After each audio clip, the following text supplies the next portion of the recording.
ચાલો મિત્રો, ઇલેક્ટ્રોન રચના માટે આપણે બે નિયમો ભણ્યા. એક પહેલો આઉટ નો નિયમ, જેમાં ઇલેક્ટ્રોનની ઉર્જાનો ક્રમ યાદ રાખવાનો છે, અને બીજો નિયમ પાઉલીનો નિષેધ સિદ્ધાંત, કે જેમાં આપણે એવું સમજ્યા કે એક પેટા કક્ષકમાં વધુમાં વધુ બે જ ઇલેક્ટ્રોન સમાઈ શકે.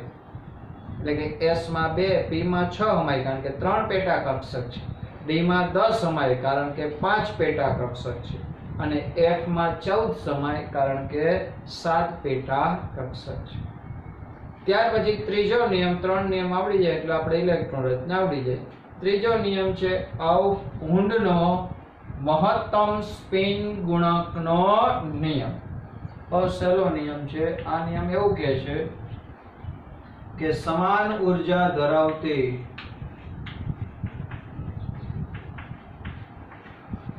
પેટા કક્ષકમાં, સમાન ઉર્જા ધરાવતી પેટા કક્ષક એટલે કઈ થાય? તો કે કૌંસમાં લખી દઉં છું કે કોઈ પણ એક જ કક્ષકની પેટા કક્ષક એની ઉર્જા સમાન જ ગણવાની. દાખલા તરીકે 2p હોય તો 2p ની 3 પેટા કક્ષક px, py અને pz, એ ત્રણેયની ઉર્જા કેવી હોય? સરખી. એટલે કીધું સમાન ઉર્જા ધરાવતી પેટા કક્ષકમાં શક્ય હોય ત્યાં સુધી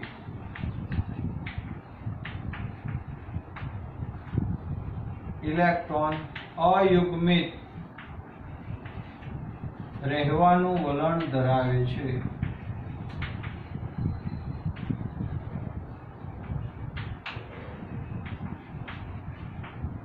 અને તેમની સ્પિન સમાંતર હોય છે.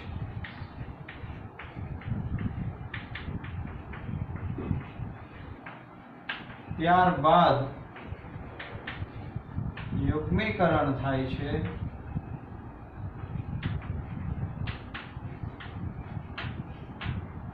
ત્યારે સ્પિન વિરુદ્ધની બને છે.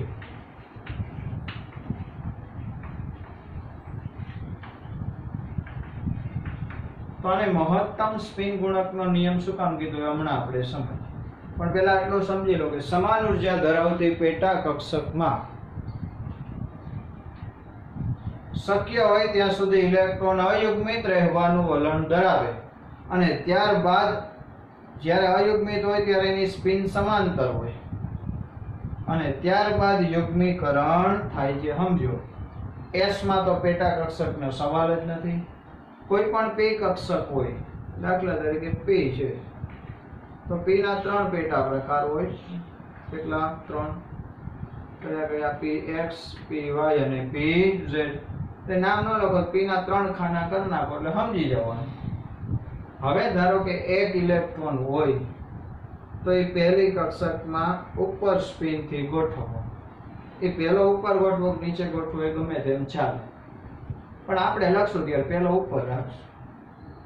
હવે બે ઇલેક્ટ્રોન હોય આ p માં, તો બીજો ઇલેક્ટ્રોન આમાં નહીં ભેગો થાય, કારણ કે આ p ની 3 કક્ષક થઈ, px, py, pz.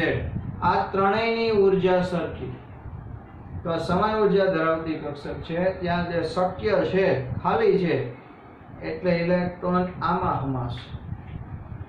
જો આમાં બે ભરવાના છે, પણ અત્યારે બે હોય ત્યારે અહીંયા ખાલી છે, તો પેલા એકોકા ગોઠવવાનો. એટલે શક્ય હોય ત્યાં સુધી અયુગ્મિત એટલે એકલા રહેવાનું વલણ છે. અને એકલા હોય ત્યારે એની સ્પિન સમાંતર રાખવાની, એટલે બધાની અણી એક બાજુ જ રાખવાની, એટલે મહત્તમ સ્પિન ગુણાંક થાય. કેમ? તો કે ઉપર અણી વાળાની સ્પિન આપણે કેટલી ગણીએ? +1 આવ, તો આની એ +1 આવ, આની એ +1 આવ, તો મેક્સિમમ 3/2 થઈ. હવે જો આને તમે નીચે ગોઠવી નાખો તો આની બેયની +1 આપે, આની -1 આપ, તો ઓછી થઈ જાય. એટલે મહત્તમ સ્પિન ક્યારે રહે? તો કે બધાની અણી ઉપર હોય. તો હવે 4 ઇલેક્ટ્રોન ચોથો p માં હોય, એવું પરમાણુ હોય જેમાં p માં ચોથો આવે, તો ચોથો ઇલેક્ટ્રોન ક્યાં ગોઠવો છે? તો કે આમાં. પણ કેવો રાખવાનો? ઊંધો. કારણ કે બે અણી ઉપર તો ના પાડી હતી પાઉલીએ કે બે અણી હરકી નહીં રાખવાની. તો ત્રીજો ચોથો આવે તો ઊંધો, પાંચમો હોય તો આમાં ઊંધો, છઠ્ઠો હોય તો આમાં ઊંધો. પણ પહેલા ભેગા નહીં કરવાના, પછી જ ભેગા કરવાના. એવી રીતના ડી હોય, ડી તો ડી માં કેટલી કક્ષક હોય? કે ડી ના 5 ખાના કરવાના. 5 પ્રકાર છે ને, એટલે કેટલા ખાના કર્યા? 5. હવે એમાં એક ઇલેક્ટ્રોન હોય તો પહેલામાં ઉપરવાળી, બીજો ઇલેક્ટ્રોન હોય તો એની ઉપરવાળી, ત્રીજો આવે તો એની ઉપર. હવે એમ કે આને કુલ સ્પિન કેટલી થાય? તો આની 1 હાફ, આની 1 હાફ, આની 1 હાફ, કુલ 3/2 એટલે 1.5 થાય. પાછો આવે તો એક ઉપર, પાછો આવે તો એક. શક્ય હોય ત્યાં સુધી અયુગ, પછી આવે તો આમાં ઊંધું. તો શક્ય હોય ત્યાં સુધી તો એકલા જ રાખવાના. આ કોણે કીધું આવું? હુનનો. બસ 3 નિયમમાં આટલું જ યાદ રાખો. તો 3 નિયમથી આવક બાવકે શું કીધું? આમાં ભરવાના. પૌલીએ શું કીધું? એકમાં 2 જ ભરવાના, એક ઉપર અણીને એક નીચે. હુંડે શું કીધું? શક્ય હોય ત્યાં એકલા રાખવાના. ત્યારબાદ શું કરવાનું? યુગ્મીકરણ. તો આ 3 નિયમ થઈ ગયા, આવક બાવ, પૌલી અને હુંડ. તો આપણે ક્વોન્ટમમાં ખબર હોય અને આ નિયમો ખબર છે, એટલે આપણે હવે ઇલેક્ટ્રોન રચના સાવ સહેલી છે ને આવડી જ જવાની બધાય. તો આપણે અત્યારે વધારે નહીં પણ 1 થી 30 સુધીના તત્વની ઇલેક્ટ્રોન રચના છે એ લખવી છે. બરોબર? પેલા આટલું સમજી લો.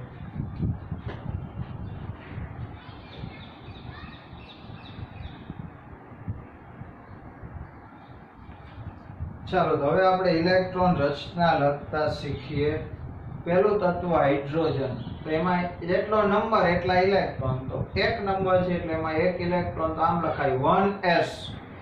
આવ બાપનો નિયમ યાદ છે. એમાં પહેલી કઈ કક્ષક હોય? 1s, પછી 2s, પછી 2p, પછી 3s, પછી 3p, પછી 4s, પછી 3d.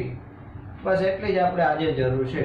તો હાઇડ્રોજનમાં એક તો 1s ની ઉપર 1 લખવાનું, એટલે 1s કક્ષકમાં એક ઇલેક્ટ્રોન છે એવું ખબર પડે. હવે બોક્સ સ્વરૂપે દર્શાવવું હોય તો થોડાક માટે આપણે દર્શાવીએ. તો s માં એક ખાનું કરવાનું, એક ખાનામાં એક ઇલેક્ટ્રોન છે એટલે એકની અણી ક્યાં રાખવાની? ઉપર. ચલો, બીજું તત્વ હિલિયમ, 2 નંબર. તો એની ઇલેક્ટ્રોન રચના શું થાય? 1s2. તો 1s સ્ક્વેર નો કહેવાય, 1s2 બોલાય. એટલે 1s કક્ષકમાં 2 ઇલેક્ટ્રોન છે. બોક્સ દોરવું હોય તો એક બોક્સ દોરીને 2 ઇલેક્ટ્રોન, એકની અણી ઉપર, બીજાની અણી નીચે. હવે લિથિયમ, કેટલા નંબર? 3. તો શું થાય ઇલેક્ટ્રોન રચના? 1s2. આ ભરાઈ ગઈ, s માં 2 જમાય. તો એના પછીની લેવાની 2s. આમાં 2 આવી ગયા તો આમાં કેટલા વધ્યા? કુલ 3 હતા. તો 1s2, 2s1. હવે આનું બોક્સ તો આના જેવું જ થાય. પહેલી વાર દોરું છું. 2. આમાં s નું એક જ બોક્સ આવે, ગમે s હોય, બોક્સ એક, એમાં એક ઇલેક્ટ્રોન. બીજી એક વાત યાદ રાખો, નિષ્ક્રિય વાયુઓ. ભાઈ નિષ્ક્રિય વાયુ કયા કયા છે? નિષ્ક્રિય વાયુ તો કે helium, neon, argon, krypton, xenon, radon. Helium નો નંબર 2, આર્ગોન નો, નિયોન નો 10, આર્ગોન નો 18, ક્રિપ્ટોન નો 36, ઝીનોન નો 54 ને આનો 86. તો આ તત્વની જ્યારે ઇલેક્ટ્રોન રચના આવશે ત્યારે બોક્સ કમ્પ્લીટ થઈ જશે, કક્ષા ભરાઈ જશે. શું ભરાઈ જશે? કક્ષા. એટલે મારે જો લિથિયમ ને આમ ન લખવું હોય 1s2 2s1 તો બીજી રીતે આમય લખાય. હિલિયમ કમ્પ્લીટ કરી દેવાનું. એટલે કેટલું કમ્પ્લીટ? આટલું કમ્પ્લીટ, એટલે એટલું લખવું ન પડે. Helium complete 2s1. તો આગળનું આ લખવું પડે નહીં. સમજાણું? ચાલો, ત્યાર પછી 4 નંબર બેરિલિયમ, 4 નંબર. હવે હું શું કરીશ? 1s2 નહીં લખું, હું લખી નાખીશ હિલિયમ કમ્પ્લીટ.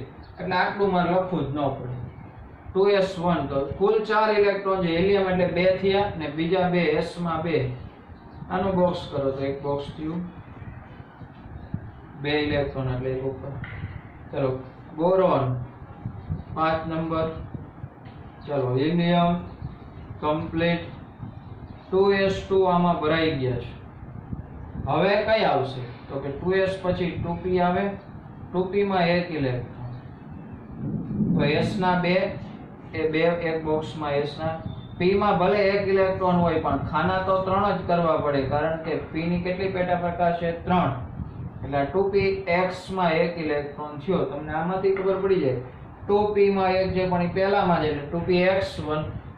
તો સમજાયું આ? ચાલો ત્યાર પછી આગળ વધીએ. 6 નંબર કાર્બન. ચાલો હિલિયમ કમ્પ્લીટ એટલે 2 પૂરા થયા. પછી 2s2 2 ને 2 4, 2p2 4 ને 2 6. બોક્સ કરું તો આમાં 2. p ના ખાના કેટલા કરવાના? 3. ચાલો હવે એમાં 2 ઇલેક્ટ્રોન છે. કોનો નિયમ લાગુ પાડશું? હોર્નનો. તો કે 1 ઇલેક્ટ્રોન આમાં ને બીજો બીજામાં. પેલામાં 2 ભેગા નથી કરવાના. સમજાણું? ચાલો ત્યાર પછી નાઇટ્રોજન 7 નંબર. Helium complete. આટલું તો આવે જ રાખવાનું. 2s2 2p3. તો s નો એક ખાનામાં 2 ઇલેક્ટ્રોન. p માં ત્રણેયમાં 1 2 અને 3. તો આને એમય બોલાય જો helium complete 2s2 2px1 2py1 અને 2pz1. ત્રણેયમાં 1 છે. આ 2px નો છે, આ 2py નો અને આ 2pz નો. સમજાય છે બરોબર? ચાલો ત્યાર પછી oxygen 8 number. Helium complete 2s2 2p માં હવે કેટલા આવશે? 4. p માં 6 લગી હાલે એટલે 4 આવ્યા. આના 2 એ તો એમને આવવાનું જ. p માં 3 ખાના 4 ભરવાના. કેવી રીતના ભરવાના? 1 2 3. ચોથો નીચે એટલે 2p4. 9 number fluorine. Helium complete 2s2 2p5. તો s ના 2 એમના એમ. p માં વખતે 5 છે. 1 2 3 4 5. Neon 10 number. તો helium complete 2s2 2p6. s ના 2 p ના 6. તો 1 2 3 4 5 અને 6. તો જો અહીંયા બીજી 2p ભરાઈ ગઈ એટલે બીજી નંબરની આખી કક્ષા ભરાઈ ગઈ. 2 નંબરમાં 2 પેટા કક્ષક હતી, સોરી 2 કક્ષક s અને p એ આખી ભરાઈ ગઈ. એટલે અહીંયા નિયોન લગીમાં 10 ઇલેક્ટ્રોન થયા એટલે બીજી ભરાઈ ગઈ. હવે 11 ની લખીશ એટલે આટલું બધું નહીં લખવા બેવું. શું કરી નાખીશ? Neon complete. તો આને કાઢી નાખું. તો હવે હું 11 નંબરની લખીશ. 11 નંબર સોડિયમ. તો મારે હવે આટલું ન લખવું. શું લખી નાખો? Neon complete. એટલે આટલું તમને આગળ આવડતું જ હોય. હવે કક્ષક 3s1. જો મને તો મોઢે છે, તમને ન યાદ રહે કયા પછી કઈ તો અવગવના નિયમ ઉપરથી જોઈ લેવાય. ચલો હવે s માં 1 હવે તો આવડી જાય. આ જ રીતે બધામાં કઈ રાખવાનું. Magnesium 12 number. Neon complete 3s2. s માં 2. Aluminium 13 number. Neon complete 3s2 3p1. s માં 2. ચલો વળી પાછા p આવી. હવે 3p છે તો ખાના તો 3 જ આવે. આમાં 1.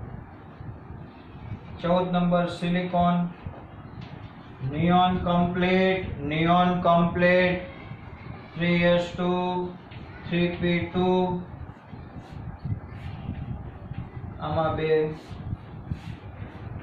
આમાં 1 અને 2. 15 number phosphorus. Neon complete 3s2 3p3. s માં 2.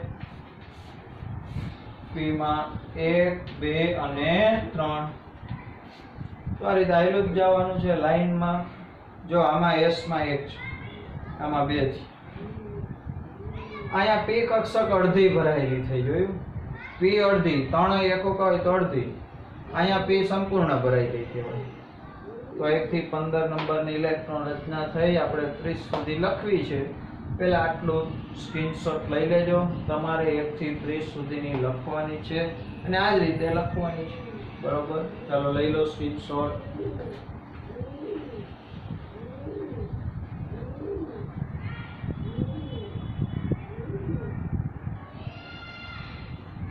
ચલો ત્યાર પછી સલ્ફર 16 નંબર. તો નિયોન કમ્પ્લીટ એટલે 10 થયા, 10 ને 2 12, 3s2 અને 3p4. ખાના તો તમને આવડે જ. આમાં 2 p ના કેટલા ખાના કરવાના? 3. 1 2 3 ભર્યા. ચોથો ઇલેક્ટ્રોન છે એટલે આમાં ઊંધો. ચાલો ત્યાર પછી ક્લોરીન 17 નંબર.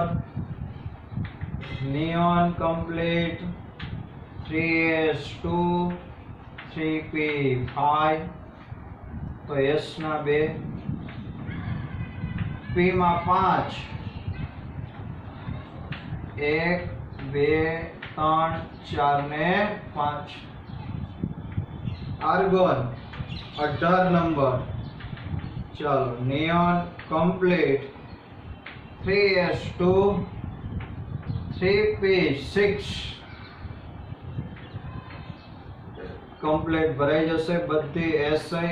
ત્રીજી કક્ષામાં S અને P કમ્પ્લીટ ભરાઈ ગઈ. થઈ ગયો. એકેય અયુગ્મિત ઇલેક્ટ્રોન છે નહીં. હવે તમને એમ પૂછે ક્લોરીનમાં અયુગ્મિત ઇલેક્ટ્રોન કેટલા? તો એકલા દેખાય અયુગ્મિત. આવી રીતના લખો એટલે ખબર પડી જાય. ચાલો હવે 19 નંબર પોટેશિયમ 19 નંબર. તો હવે અહીંયા લગીનું કમ્પ્લીટ થઈ ગયું એટલે હવે હું શું લખીશ? આર્ગોન કમ્પ્લીટ લખીશ. અત્યારે લગી પહેલા હિલિયમ કમ્પ્લીટ આવ્યું, પછી નિયોન કમ્પ્લીટ આવ્યું. હવે 18 નંબર આર્ગોન કમ્પ્લીટ. તો જો હિલિયમ કમ્પ્લીટ થયું પછી 2s ચાલુ થઈ, નિયોન કમ્પ્લીટ થયું પછી 3s આવી. તો આર્ગોન કમ્પ્લીટ થાય પછી કઈ કક્ષક આવશે? 4s માં એક ઇલેક્ટ્રોન. પછી કેલ્શિયમ 20 નંબર.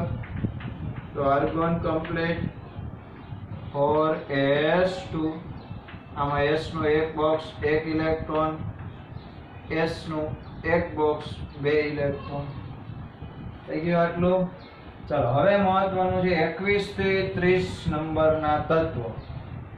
તો પહેલા આપણે વાત કરશું 21 નંબરનું તત્વ સ્કેન્ડિયમ 21.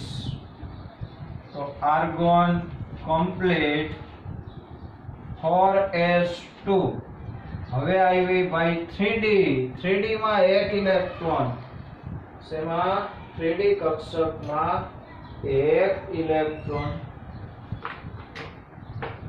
તો જો ભાઈ 3d માં એક ઇલેક્ટ્રોન. હવે s નું તો એક ખાનું બરોબર છે, એમાં 2. d ના કેટલા ખાના કરવાના? પહેલા 5 ખાના. 1 2 3 4 ને 5. એમાં 1. ટિટાનિયમ 22 number. Argon complete 4s2 3d2. તો s નો એક ખાનું, એમાં 2 ઇલેક્ટ્રોન. d માં ભલે હોય પણ આપણે 5 દોરીને સમજીએ. પહેલામાં 1 ને બીજામાં 1. હા ભાઈ ઊંડે કીધું તો બને ત્યાં લગી એકલા રાખવા. Vanadium 23 number. Argon complete 4s2 3d3. s માં 1 2. d માં 3 1 2 3. Chromium 24 number. ક્રોમિયમ 24 નંબર ખાસ યાદ રાખવાનું છે. છેલ્લો એક નવો નિયમ કે આમાં આવું જોઈશું આર્ગોન કમ્પ્લીટ, પછી 4s માં 2 અને 3d માં 4 થાય. પણ હવે એક છેલ્લી નિયમ સમજાવું છું કે જ્યારે d કક્ષકમાં કુલ કેટલા ઇલેક્ટ્રોન સમાય? 10. હવે જો ડી માં 5 હોય તો એ અર્ધ ભરેલી કહેવાય અને 10 હોય તો સંપૂર્ણ ભરેલી કહેવાય. ડી માં 5 હોય તો અર્ધ ભરેલી, 10 હોય તો સંપૂર્ણ. જો 5 કે 10 ભરેલા હોય તો એવી ઇલેક્ટ્રોન રચના છે વધુ સ્થાયી રચના થાય. કેવી થાય? વધારે સ્થાયી રચના. તો પરમાણુની સ્થિરતા વધી જાય. અને આમાં જો ડી માં 5 કે 10 માં એકાદ ઇલેક્ટ્રોન ઘટતો હોય તો એ ભરેલીમાંથી એક લઈને 5 કે 10 કરી નાખશે એટલે એની સ્થિરતા વધી જાય. તો આમાં શું થશે કે અહીંયા 4 માં 2 છે ફોરેસ્ટમાં, આમાં 4 છે. હવે આમાં એક ઘટ્યો તો અહીંયા 5 હોય તો સ્થિરતા વધી જાય એટલે આની એક ઇલેક્ટ્રોન ફોરેસ્ટમાં થઈ જશે અને ડી માં 4 ની જગ્યાએ કેટલા થઈ જશે? 5. કોના નિયમનું ઉલ્લંઘન થયું? આઉટ-બાઉફના નિયમ. કે આ પૂરી નથ ભરણી છતાંય અહીંયા ગયો. આવું થાય કોકથી. અપવાદ તો કેમિસ્ટ્રીમાં હલતા આવવાના, તો અપવાદ છે. અને આ એની સ્થાયી રચના છે. તો S માં 1 અને ડી માં 5, પાંચેયમાં એකුકા. આ ખાસ યાદ રાખવાનું. ક્રોમિયમ 24 નંબરમાં આવું થશે અને કોપર 29 માં. બાકી ક્યાંય નિયમનું ઉલ્લંઘન થતો નથી. તો આમાં યુગ્મિત ઇલેક્ટ્રોન કેટલા થઈ ગયા? 1 2 3 4 5 ને 6. ચલો ત્યાર પછી મેંગેનીઝ Mn 25 નંબર. એમાં નિયમ મુજબ જ આર્ગોન કમ્પ્લીટ 4s2 18 ને 2 20 ને 5 25. આમાં 2, આમાં 1 2 3 4 ને 5. સમજાઈ ગયું? તો Mn લગી આપણે લખી. ચલો આનો સ્ક્રીનશોટ લઈ લો એટલે 26 થી 30 ની લખી નાખો એટલે આપણું 30 સુધીનું કામ પૂરું થાય.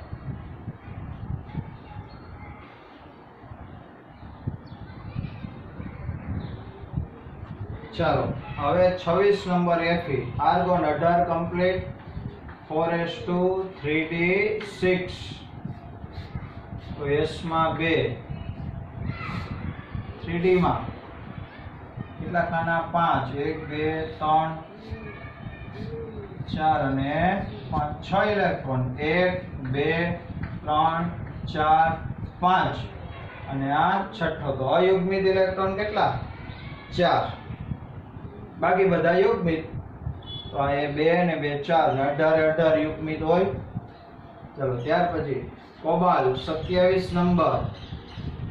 Argon complete 4s2 3d7. હવે આવશે ને 7 માં ભરતા, ભરી લેજો. s માં 2, d માં 1 2 3 4 2 3 4 5 6 ને 7. ચલો nickel 28 number. Argon complete 4s2 3d8. એટલે આમાં એક વધારે દેવાનું. 1 2 1 2 3 4 5 6 7 ને 8. કોપર ખુદેડી વાળું 29 નંબર. ખાસ યાદ રાખજો. Argon complete. હવે આમાં 9 થાય પણ 9 નહીં થાય. આમાંથી એક લઈ લેશે એટલે એમાં 10 થઈ જશે. તો 4s1 3d10 1 1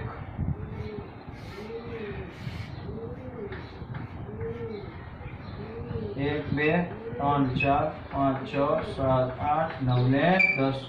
તો આમાં એક અયુગ્મિત રહ્યો. અને છેલ્લે zinc 30 number. Argon complete 4s2 3d10 18 ને 2 20 ને 10 30.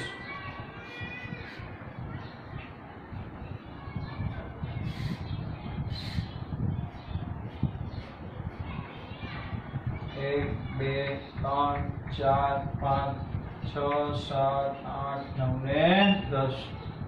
તો 30 સુધીના તત્વોની ઇલેક્ટ્રોન રચના સરસ રીતે લખીને સમજી લેવાની. પછી આમાં ઉમેરાય તો ક્યાં ઉમેરાય, બાદ થાય તો ક્યાંથી થાય, એ પછી આપણે સમજશું. તો અત્યારે 30 સુધીના તત્વની ઇલેક્ટ્રોન રચના આવડવી જોઈએ. અને ક્વોન્ટમમાં કાકા કરવાના ચારે 3 નિયમ અને કક્ષકના આકાર, આટલા સુધી આપણે આ બીજા પાઠમાં જરૂરી છે. બરોબર, ચાલો.